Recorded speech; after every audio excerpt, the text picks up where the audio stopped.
भीमसेन द्वारा कर्ण का तिरस्कार और दुर्योधन द्वारा उसका सम्मान। वैशंपायन जी कहते हैं, जन्मेजय, तदनंतर लाठी ही जिसका सहारा था वह अधिरथ कर्ण को पुकारता हुआ सा कांपता कांपता रंगभूमि में आया। उसकी चादर खिसक कर गिर पड़ी थी और वह पसीने से लथपथ हो रहा था। पिता के गौरव से बढ़ा हुआ कर्ण अधिरथ को देखते ही धनुष त्याग कर सिंहासन से नीचे उतर आया। उसका मस्तक अभिषेक के जल से भीगा हुआ था। उसी दशा में उसने अधिरथ के चरणों में सिर रखकर प्रणाम किया। अधिरथ ने अपने दोनों पैरों को कपड़े के छोर से छिपा लिया और बेटा बेटा पुकारते हुए अपने को कृतार्थ समझा।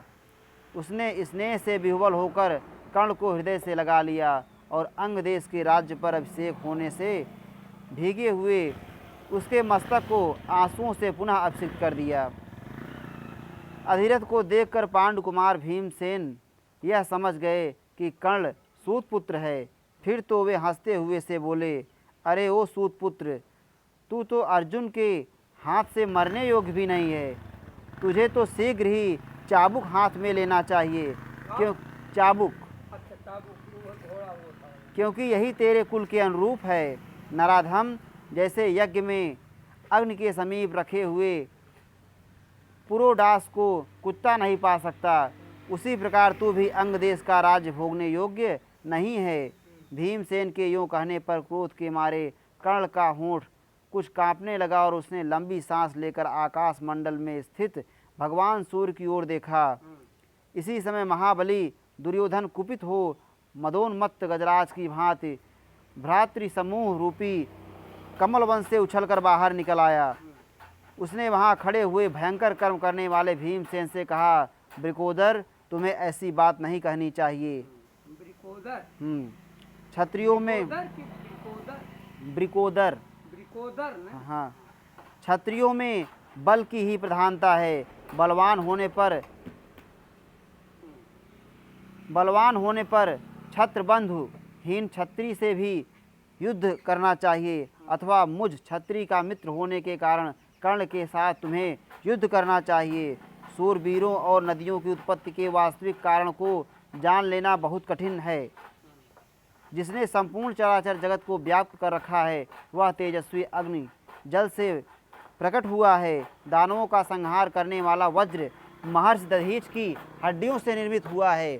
सुना जाता है सर्वगुह्य स्वरूप भगवान स्कंद देव अग्नि, कृत्तिका रुद्र तथा सुना जाता है सर्वगुह्यक स्वरूप भगवान स्कंद देव अग्नि,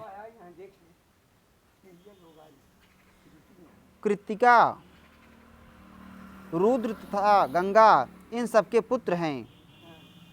कितने ही ब्राह्मण क्षत्रियों से उत्पन्न हुए हैं, उनका नाम तुमने भी सुना ही होगा, तथा विश्वामित्र आदि क्षत्रिय भी अच्छे ब्राह्मणत्व को प्राप्त हो चुके हैं। समस्त शस्त्रधारियों में श्रेष्ठ हमारे आचार्य द्रोण का जन्म कलश से हुआ है। महर्षि कलश द्रोण का, अच्छा, हाँ हाँ हाँ, वही जो वशिष्ठ की, वो महर्षि गौतम के कुल में कृपाचार्य की उत्पत्ति भी सरकंडों के समूह से हुई है। तुम सब भाइयों का जन्म जिस प्रकार हुआ है वह भी मुझे अच्छी तरह मालूम है। समस्त शुभ लक्षणों से शोभित तथा कुंडल और कवच के साथ उत्पन्न हुआ। चलाओ।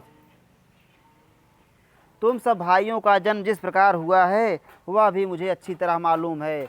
समस्त शुभ लक्षणों से शोभित तथा कुंडल और कवच के साथ उत्पन्न हुआ। सूर्य के समान तेजस्वी कर्ण किसी सूर्य जात की स्त्री का पुत्र कैसे हो सकता है? क्या कोई हरिणी अपने पेट से बाघ पैदा कर सकती है? इस सूर्य सदृश कितनी ऊंची बात कहा। हाँ, इस सूर्य सिंह पैदा कर दे।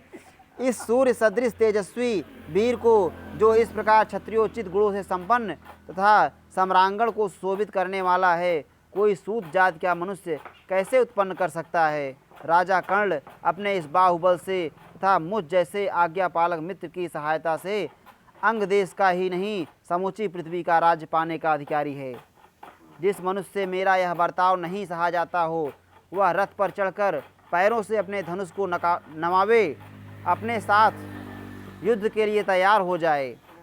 यह सुनकर समूचे रंगमंडप में दुर्योधन को मिलने वाले साधुवाद के साथ ही युद्ध की संभावना से महान हाहाकार मच गया। इतने में ही सूर्यदेव अस्ताचल को चले गए। तब दुर्योधन कर्ण के हाथ की अंगुलियां पकड़कर मशाल की रोशनी करा उस रंगभूमि से बाहर निकल गया। राजन, समस्त पांडव भी द्रोण, कृपाचार्य और भीष्म जी के साथ अपने अपने निवास स्थान को चल दिए। भारत, उस समय दर्शकों में से कोई अर्जुन की, कोई कर्ण की और कोई दुर्योधन की प्रशंसा करते हुए चले गए। दिव्य लक्षणों से लज्जित अपने पुत्र अंगराज कर्ण को पहचानकर कुंती के मन में बड़ी प्रसन्नता हुई, किंतु वह दूसरों पर प्रकट न हुई। जन्मेजय उस समय कर्ण को मित्र के रूप में पाकर दुर्योधन का भी अर्जुन से होने वाला वह भय शीघ्र दूर हो गया। वीरवर कर्ण ने इतना हम पा गए अर्जुन के मुकाबले। वीरवर कर्ण ने शस्त्रों के अभ्यास में बड़ा परिश्रम किया था।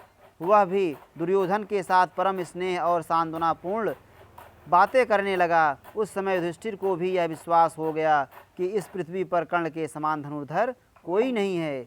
इस श्री महाभारते आदि पर्वणि संभव पर्वणि अस्त्र दर्शने खट्त्रिंशद अधिक शततमो अध्याय। इस प्रकार श्री महाभारत आदि पर्व के अंतर्गत संभव पर्व में अस्त्र कौशल दर्शन विषयक 136वां अध्याय पूरा हुआ।